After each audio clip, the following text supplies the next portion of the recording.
নমস্কার বন্ধুরা, আজকে একটা নতুন ব্লগ নিয়ে চলে এসেছি। তোমরা সবাই কেমন আছো? আশা করি নিশ্চয়ই সকলে ভালো আছো। তো আজকে আমি দুপুরে এই যে পনির কাটছি, পনিরের একটা রেসিপি বানাবো। তো এই জন্য পনিরগুলোকে একটু বেশ বড় বড় সাইজেরই কেটে নিয়েছি, খুব ছোট করিনি, একটু বড় বড় সাইজে রেখেছি। আজকে বানাবো আমি বাটার পনির। তো এই বাটার পনির বানানোর জন্য আমি সমস্ত উপকরণগুলোকে কেটে ধুয়ে নিচ্ছি। এই টমেটোগুলোকে পিস পিস করে কেটে নিয়েছি। এই যে ক্যাপসিকামগুলোকেও একটু কেটে নিচ্ছি। বাটার পনিরে আজকে একটু আমি ক্যাপসিকাম দিয়ে করব। আর যে মশলাটা দেবো সেই মশলাটা বানিয়ে নিচ্ছি। এই যে এখানে একটা মিক্সিং জারের মধ্যে কাঁচা লঙ্কা, আদা, কাজু বাদাম, গোটা জিরা এবং পোস্তদানা দিয়ে এটা একটু জল দিয়ে একটা পেস্ট বানিয়ে নিচ্ছি। এই মশলাটাই দেবো। আর ওদিকে একটু দেবো টমেটো আর একটু ক্যাপসিকাম দিয়ে বানাবো পনিরটা। তো এই পনিরটা একটু ভেজে নেওয়ার জন্য আমি কড়াইতে অল্প একটু তেল দিয়েছি। দিয়ে তেলটা গরম হলে আমি পনিরটাকে একটু হালকা করে ভেজে নিচ্ছি। মানে খুব বেশি ভাজবো না, আবার খুব মানে একদম সাদা সাদা হয়ে থাকলেও ভালো লাগবে না। তাই জন্য গাটা মানে পনিরের গায়ে যেন একটু হালকা লাল লাল হয়, সেরকমভাবেই আমি পনিরটা ভেজে নিচ্ছি। এই যে আমার পনিরটা হালকা ভাজা হয়ে গেছে। এখন পনিরটা আমি তুলে নেব। তোমাদের কারা কারা পনির খেতে ভালোবাসো, পনিরের যে কোনো রেসিপি আমাকে কমেন্ট করে জানিও। আমরা তো খুবই ভালোবাসি, আমার ছেলে মেয়ে সকলেই পনির খেতে খুব ভালোবাসে এবং আমিও খুব খেতে ভালোবাসি। মানে নিরামিষ কোনো দিন কিছু রান্না হলেই ওরা বলে যে মা পনিরের কিছু একটা বানাও। তো আজকে আমি এই জন্য বানাচ্ছি বাটার পনির।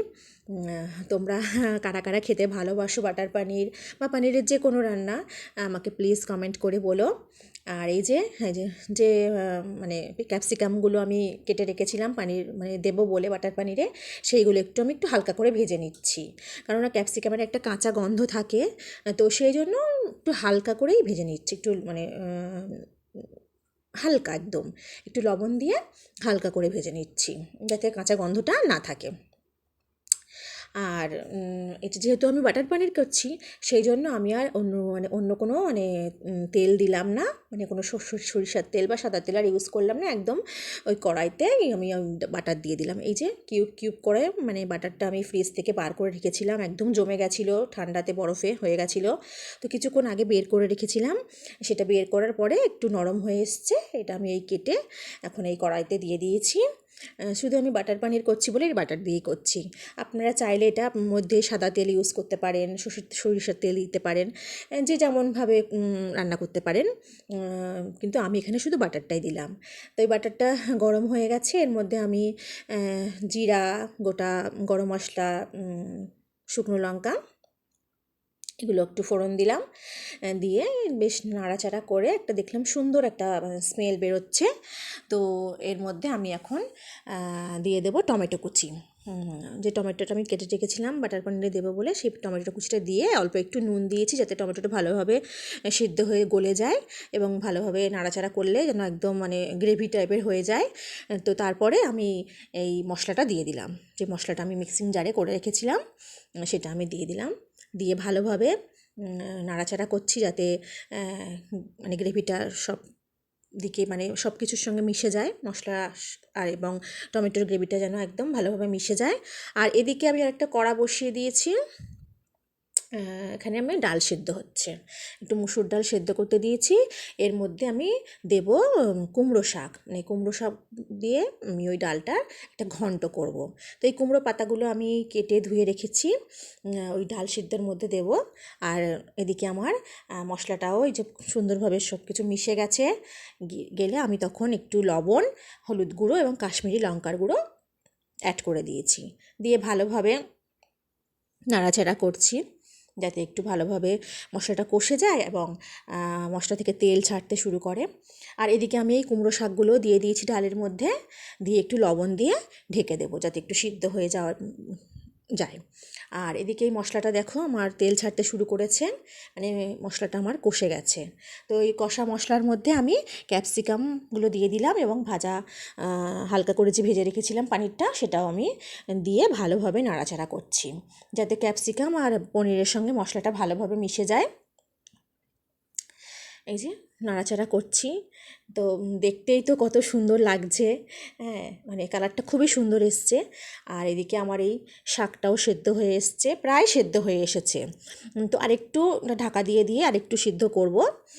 আর হচ্ছে দুপুরের গরমের সময় আমি আর মানে 3টে 4টে করে রান্না করতে পারছি না। এই কোনো রকমে একটা তরকারি বা দুটো করেই দুটো রান্না করছি, কেননা রান্নাঘরে একদমই থাকা যাচ্ছে না, এতটাই গরম পড়ছে। তো এই যে আমার পনিরটা বেশ ভালোভাবে কষে গেছে, আমি দিয়ে দিয়েছি জল। যেহেতু এটা আমি বাটার পনির করছি, তাই আমি এটা বেশি ঝোল করছি না। আর এটা কিন্তু ভাত ছাড়াও রুটি, পরোটা, লুচির সঙ্গেও মানে খুব ভালো খেতে লাগে। তো আপনারা হচ্ছে মানে খেয়ে দেখবেন এইভাবে বানিয়ে। তো এখানে এই যে ঢাকা দিয়ে রেখেছি, ঝোলটা ফুটে উঠেছে, আর আমার শাকের ঘন্টটাও হয়ে এসেছে। বেশ একদম একদম মানে সিদ্ধ হয়ে গিয়ে গলে গিয়ে পুরো একদম ঘন্টই হয়ে গেছে।